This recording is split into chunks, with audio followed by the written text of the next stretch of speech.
चलो। नमस्कार दोस्तों, आज एक बार फिर आप लोगों को मैं एक छोटा सा टॉपिक लेके आया हूँ यहाँ पे। ये है फिजिक्स का टॉपिक, जिसमें मैं आपको बताऊंगा difference between the resistance, reactance और इम्पीडेंस। एक्चुअली होता क्या है कि जो रेजिस्टेंस है, जो रिएक्टेंस है, जो इम्पीडेंस है, ये तीनों के तीनों क्या होते हैं, किसी भी सर्किट का क्या होता है, रेजिस्टेंस। रेजिस्टेंस क्या होता है, जब किसी भी सर्किट में जब करंट फ्लो होती है तो करंट को फ्लो होने के बाद सर्किट में जो रेजिस्टेंस उसके लिए ऑफर होता है उसको हम क्या कहते हैं, रेजिस्टेंस कहते हैं। तो जैसे हमारे पास किसी भी सर्किट में, हमारा जो एसी सर्किट है, इस एसी सर्किट में जब किसी भी सर्किट में हम ओनली जब रेजिस्टेंस लगाते हैं तो रेजिस्टेंस को लगाने पे सर्किट में जो करंट फ्लो होती है उस करंट के वे में जो ये रेजिस्टर है जो रेजिस्टेंस ऑफर करेगा उसको हम क्या कहेंगे, रेजिस्टेंस, और इसका सिंबल होता है आर।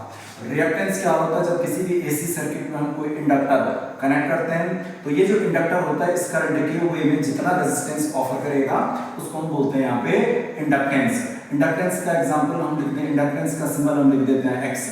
या फिर आपका जो है इंडक्टेंस का दूसरा जो है, आप इसको भी लिख सकते हैं कि अगर सर्किट में केवल आपका एक कैपेसिटर लगा होगा तो कैपेसिटर इस सर्किट के वे में जितना करंट के वे में जितना रेजिस्टेंस ऑफर करेगा वो भी क्या कहलाता है, आपका रिएक्टेंस। तो ये आपका रिएक्टेंस, इसको हम बोलेंगे यहाँ पे एक्सएल। जो रिएक्टेंस, जो रेजिस्टेंस ये ऑफर करेगा उसको हम बोलते हैं यहाँ पे एक्स सी। तो ये दोनों आपके क्या बन जाएंगे, वहां पे रिएक्टेंस बन जाएगा। और जब सर्किट में हम क्या लगा देते हैं, रेजिस्टर के साथ साथ हमने क्या लगा दिया, वहां पे इंडक्टर को भी क्या कर दिया, कनेक्ट कर दिया।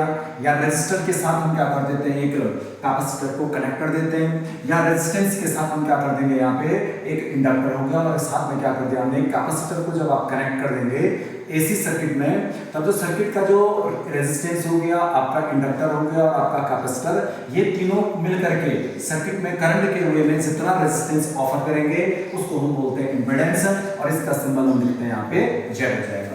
जो हमारा रेजिस्टेंस आर होगा, आर इज इक्वल टू लिखेंगे हम वी अपॉन आई, यानी V zero upon I zero.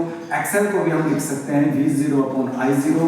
X C को भी लिखा जाता है V zero upon I zero, और जेड को भी लिखा जाता है वी जीरो अपॉन आएगा आई जीरो। तो ये इन तीनों में मेन डिफरेंस होता है आपका रेजिस्टेंस हो गया, रिएक्टेंस हो गया और आपका इंपीडेंस हो गया। एक बार फिर से, सर्किट में ओनली जो रेजिस्टर होगा वो करंट के वे में जितना रेजिस्टेंस ऑफर करेगा वो रेजिस्टेंस हो गया।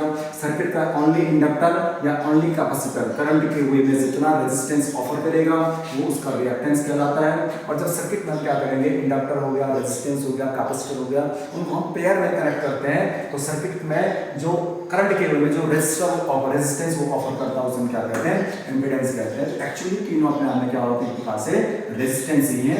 इसकी यूनिट अगर ओम है तो इसकी भी यूनिट ओम बन जाएगी और इंपीडेंस की यूनिट ओम होगी। ये इसका जो मेन डिफरेंस था आपका रेजिस्टेंस, रिएक्टेंस एंड इंपीडेंस में। Thank you.